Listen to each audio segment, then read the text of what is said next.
Tutorial will guide you on how to speed down audio in Capcut Mobile completely for free.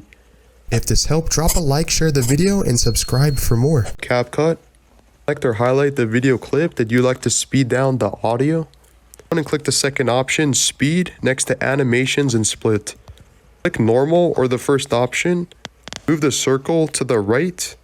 Check mark. You successfully speed down the audio. There is a second option, your video clip, and scroll to the right.